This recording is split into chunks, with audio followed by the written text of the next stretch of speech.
የታቦታ ደብር ፋሲለደስ አክሱም የታሪክ መሰከር መስቀል ጽላታችን የእምነታችን ሚስጥር ገዳማት መስጊዱ ሐውልታችን ሳይቀር አገሬ ሰው ኧረ እንዴት ነው አገሬ አፈሩ ኧረ እንዴት ነው አገሬ ወንዙ ኧረ እንዴት ነው ወፉ አራዊቱ ኧረ እንዴት ነው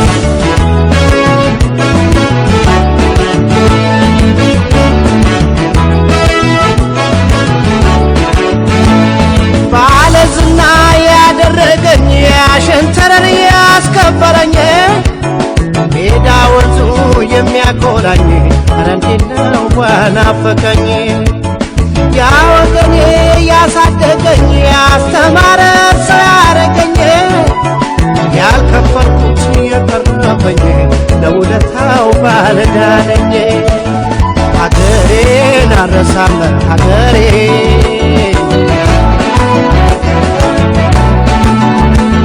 ወገኔን አልረሳም ወገኔ ክብሬና ስሜ ወኔ ማረጌ ነፃነት ድሌን እምነት ማተቤ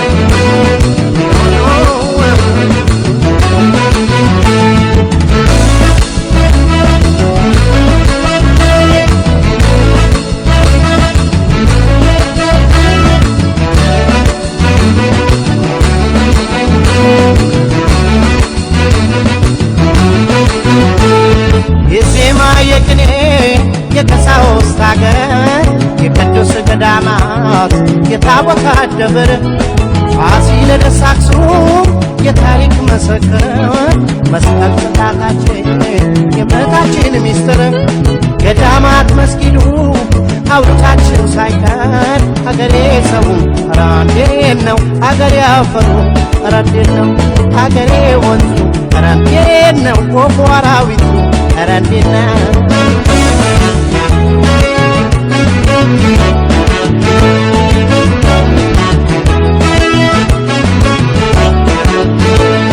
የሃይማኖት የታሪክ ሀብታም ወገን ይዤንን ያልረታም የሰው አገር አንገት ያስደፋም ኩራት ክብሬ ከልቤ ያልጠፋም የእናት የአባት ታሪክ ብስራቴ የእህት ወንድም የልብ ኩራቴ ኢትዮጵያዊው ወገኔ ሀብቴ ጋሻ ክንዴ ድጋፍ ጉልበቴ እናቴን አልረሳም አባቴ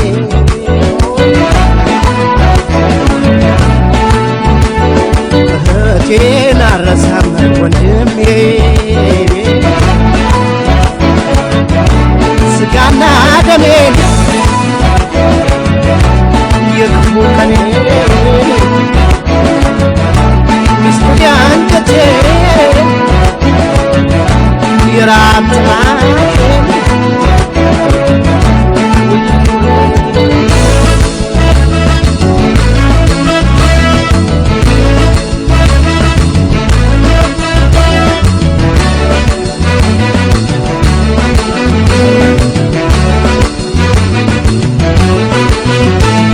በልቶ መጥገብ በአገር ነበር ለብሶ ማጌጥ በአገር ነበር መኩራራትም በወገን ነበር መመካትም በወገን ነበር በኃይል እንጂን እድል ቢከፋ ከገበታ ስር ማዕድ አይጠፋ የራስን ቆም የሰው መመኘት ባመል ወዶ ወድቆ መገኘት ሀገሬን አልረሳም ሀገሬ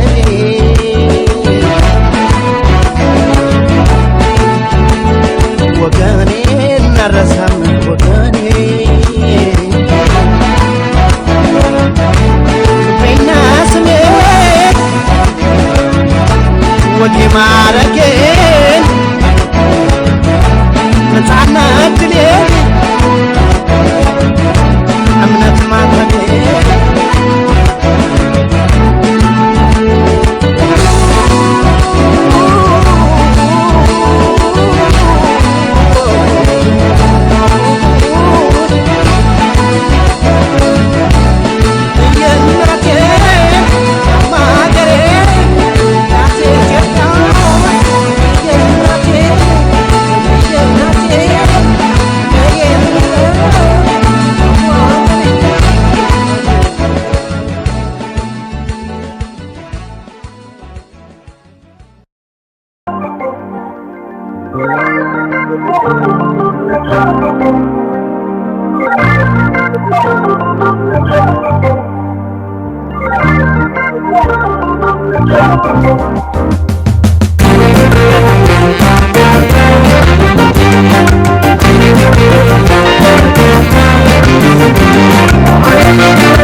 የናቴ ውለታ ያገሬ ትዝታ ካለሁበት ቦታ የማማ ውለታ ያገሬ ትዝታ ካለሁበት ቦታ ትዝታ አለኝ ጎራ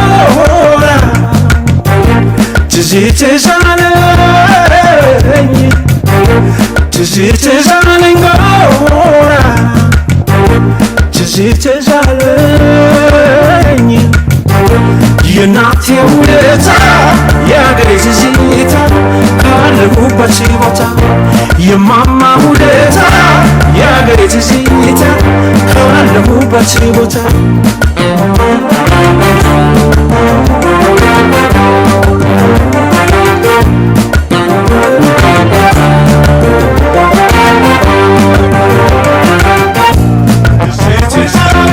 በስተጋግፎ አላ ጎጆ ሲሆን የእናት ቤት ሲጠራ አንተ ትብስ ሁሉም በየፊናው ከዋለበት ጎራ አለበት ሲነካ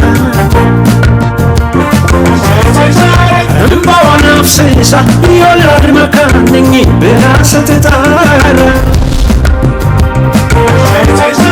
ልጇ ሲደርስላት አለሁልሽ ይላል ጎንበስ ቀና እያለ ብድሯን ሲከፍላ ጀንበር ካለች ይሩጥ እናት ካለች ምን ይመስል ነበረ? በራርጎስ የህይወት ተሞክሮ ጀርባ የነበረው ይንገሩኝ እስኪ። እሺ እንግዲህ ያው የነበረው ቀደም ሲል ያው የምንስተዳደረው አትክልት አናውቅም በእርሻ ምርት ብቻ እና በእህል ብቻ ነው የምንስተዳደር የነበረው።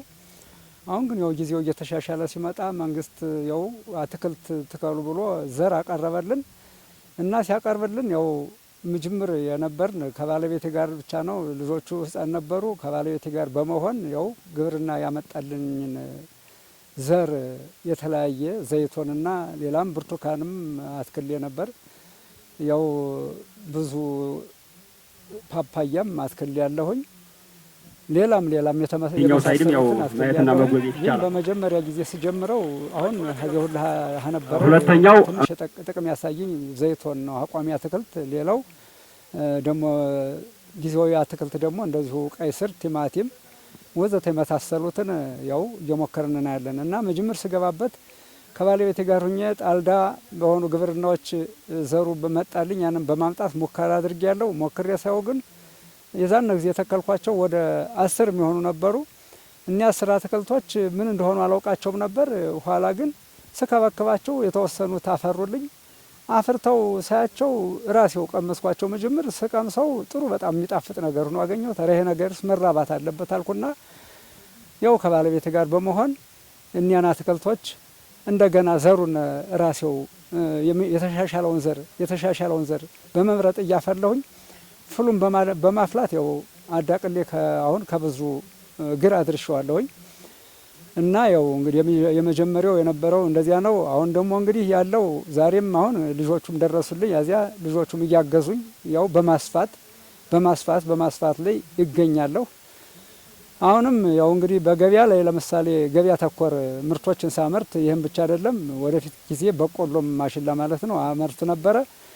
ባመረትኩበት ሰዓት ግን አምርቼ ገበያ ስወጣ ደስ የሚለው ነገር እዚያ የሚገዙኝ ሸቃጮች ሁላ እኒህ ሰውዬ እኮ ለራሳቸው አይደለም ለራሳቸው ብቻ አልተጠቀሙ ለኛም ስራ ፈጠሩልን እያሉ በገበያ ላይ የሚገኙት በእውነት ነጋዴዎችና ሸቃጮች ያደንቁ ነበር። አሁንም ያው በመከታተል አሁን ልጆቹ ሲደርሱልኝ ደግሞ እኔም ጉልበቴ ሲደክም ያው እንግዲህ በመንግስት ግራውንስ የሚባል ተሰጥቻለሁ። ያንን አሁን ጉልበቴ ትንሽ እንትን ስላለ ለልጆቹ ጉልበቱንና እናንተ ደግሞ እስቲ እንግዲህ ደጉ በማለት ለነሱም እየሰጠሁ ነው ያለሁኝ። ሌላው ያው እንግዲህ በትምህርት የተስተዳደሩትን ትምህርት ያው ተምረው 3 መምህራን ለመንግስት ሰጥቻለሁ፣ በስራ ላይ ይገኛሉ። ሌሎቹ ህፃኖቹን እያሳደግኩ ነው ያለው፣ አሁንም እያስተማርኩ ነው ያለው። መልካም እንደዚህ ለገበያ ነው እና ያው ለገበያ ነው የምናቀርበው። ቤተሰብ ያለፈው ለገበያ ያው እንግዲህ ጋሪ ያለና ያው በአህያ ምንም ስላልተቻለ ማጓጓዙ ቦታውም ትንሽ ራቅ ስለሚል ያው በጋሪ መንገዱ ተጠርጎልናል። በጋሪ እያመላለስ ነው ወደ ገበያ ላይ እናቀርባለን እና ለገበያ ያው ለነጋዴ አሁንም ድርጅት እየፈጠርን ነው ያለን። መልካም እንደው በሰዎቻችሁ ምን ስንሰራ የገጠመን ችግር ምንድነው? ያው የውሃ እጥረት ነው ትንሽ ያለብን። ቀደም ሲል ያው ህዝቡ አያለማም ነበር። ኋላ ግን ህዝቡን አልሙ እንደዚህ አድርጋችሁ ብታለሙ ተጠቃሚ ትሆናላችሁ እያልኩ በመቀስቀስ ያው እንግዲህ ሀገሬ ምስክሬ ነው። በመቀስቀስ ዛሬ ሁሉም ህዝብ ወደ ልማት ገብቷል እና ወደፊት ውሃ ህዝቡ ሳያለማ ሳለ ውሃ ርካሽ ነበር። አሁን ግን ሁሉም አልሚ ሲሆን ውሃ አጠረ እና በጊዜው ቀደም ሲል ያው ግብርና ይሄ አልሚ ነው ሰርቶ ማሳየ ነው በማለት ግብርና ህዝቡ ጋር ተወያይቶ የአርብ ውሃ ከዋርሴ ጋር ሰጥቶኝ ነበረ። አሁን ግን ልማት በስቷልና እኛም ደግሞ እንደናንተ አልመልተናል ትለቃላችሁ ውሃውን የሚል ችግር ገጠመን። መልካም እንደው ካለም ተሻለ ደረጃ ለማድረስና እንዲው ከህዝቡም ላለማጣበብ እንግዲህ ያው የምንጠቀመው ለአሁኑ ውሃው ብርቱ ስለሆነ እስከ ጥር ድረስ ያው በካናል ውሃ እንጠቀማለን። ከጠር ውሃ በኋላ ግን ያው በሞተር በጄኔሬተር በመጥለፍ ባህሮችን በመገደብ አልፈው የሚሄዱትን ፈሳሾች ውሃ በማስቀረትና በሞተር እየተጠቀምን ነው ያለ ነው። እሺ እንደዚህ ይህን ካለን ምን ይሟላ ምን ፈታኝ ነገር ይገጥማል ብሎ ያስባሉ? እየገጠማችሁ ያለው ችግር ምንድነው? አጠራርገው ይንገሩኝ። እየገጠመን ያለ ችግር ያው እንግዲህ የውሃ ችግር ነው። አሁንም ደግሜ መልሼ የምናገረው እሱ ነው። ጉልበት አጣራ ቢሆንም ጉልበቱን በክራይም በሰራተኛ እየተጠቀምነው ነው። ግን የውሃ ችግር ነው። አሁን የውሃ ችግር ለመቅረፍ ያው እንግዲህ የጉድጓድ ውሃ አለና የከርሰ ምድር ውሃ ቀደም ሲል ያው መንግስቱ እንትን አጀንዳ ሲወጣ ሲነርፍ ምጅምር ያው የማስኩኔ ነኝ ህዝብም እያገዘኝ እና መንግስት ምሻለው 30 ክንድ 15 ሜትር ማለት ነው የውሃ ጉድጓድ አለኝ። ውሃውም ጠንካራ ነው። ሆኖ ግን ለአትክልቱ ተቀርቶ ወይም ማረካ ነው ያው ውሃው በካናሉ ላይ የሚመጣው እንጂ ያ ተቀርቶ ምን አያረካም ምንም ብዙም ስለማይሆን ማለት ነው። ምን ቢሆን ይሻላል ታዲያ? ከጤና አኳያ የአትክልቱን ጥቅም ስላነሳ በዚህ ማሳት ይቻላል። እሺ አዎ የአትክልት ጥቅም እንዴት መሰላችሁ? አሁን ለምሳሌ አትክልት አሁን ሀቤት ለምሳሌ እንጀራ አልተዘጋጀም ይሆናል። ልጆቻውን ብዙ ከእናታቸው እንጀራ አይጠብቁም። እንጀራ በሌለ ሰዓት ያንን ወጥተው ለቃቅመው በቃ ምሳቸውንም ይበላሉ። ከዚያም እንደገና በገበያ በላይ በምናወጣበት ጊዜ እኛን ጥሩ አድርጎ ያሻሽሎናል እና ጥሩ አድርጎ ያሻሻለን እና ሌላው ለምሳሌ እንጀራ ከመብላት አትክልት መብላት ደግሞ የበለጠ ሆኖ አግኝቼዋለሁ። ለጤናም ሆነ ለማንኛውም ነገር አትክልት እኔ ለራሴ አትክልት በመገብበት ሰዓት ልጆችም እንደዚያው በጣም እረካለሁኝ እና ይሄን መሰለ ነው ያለ። ማድነው ብርሃን እባላለሁ። የፋርጣ ወረዳ ግብርና ጽህፈት ቤት ኃላፊ ነኝ። እንግዲህ በፋርጣ ወረዳ ግብርና ውስጥ ብዙ ስራዎች እየሰራ ነው። በ2018 በተለይ የቁጭት እቅድ ታቅዶ እየተሰራ ነው። ዛሬ እንግዲህ በመስክ ምልከታችን ከምናየው ከነዚህ ስራዎች አንዱ የመስኖ ልማት ስራ ነው። ከመስኖ ልማት ደግሞ የሞዴል መንደር ምስረታ ሰርተን እያስመረቅን እንገኛለን።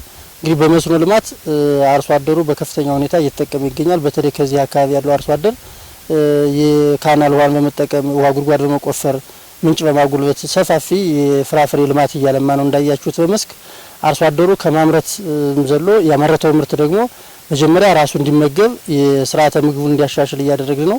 ከስርዓተ ምግብ ካመረተው በላይ ደግሞ ከሱ የተረፈውን ደግሞ ለገበያ እንዲያቀርብ እንግዲህ ደብረታቦርም ቅርብ ስለሆነና መንገዱም ስለተስተካከለ ኢቭን ብዙዎቹ አርሶ አደሮች ጋር ያላቸው ያመረቱን ፍራፍሬ ወደ ገበያ የሚያቀርቡበት ሁኔታ ነው ያለ።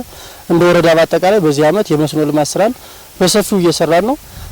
በነባር 4130 ሄክታር እና በአዲስ 1128 ሄክታር አቅደም እስካሁን 5288 ሄክታር በአንደኛ ዙር መስኖ አልምተናል። የበጋ መስኖ ስንዴም እንዳያችሁት 3010 ሄክታር አልምተናል ማለት ነው። በተለያዩ ቀበሌዎች ያለማንበት ሁኔታ ነው ያለ። በአጠቃላይ ምርትና ምርታማነትን ለመጨመር የመጀመሪያው የአፈር ለምነት ማሻሻያ ቴክኖሎጂዎችን እንጠቀማለን እዚህ አካባቢ። ከዛ በመቀጠል ደግሞ የተሻሻሉ ዝርያዎችን እየተጠቀምነ በአትክልትና ፍራፍሬ አርሶ አደሩ እየተጠቀመ ይገኛል። በዚህም የከተማውን ሰው በአትክልትም በፍራፍሬም እየመገበ ይገኛል ይህ አካባቢ። አመሰግናለሁ። እንግዲህ በዚህ አመት ግብርናን ትራንስፎርም እናድርግ በሚል ከፌዴራል ከክልል ጀምሮ ከፍተኛ ንቅናቄ እያደረግን ነው። እንደኛም አሁን ትራክተርና ኮምባይነር ለማስገዛት የቅስቀሳ ስራ እየሰራን ነው። እስካሁንም በወረዳችን አንድ ትራክተር አለ። ነገር ግን በዚህ አመት ደግሞ በተሻለ መንገድ ኮምባይነርና ትራክተር ለመጠቀም አርሶ አደሩን የግንዛቤ ስራ እየሰራን እንገኛለን።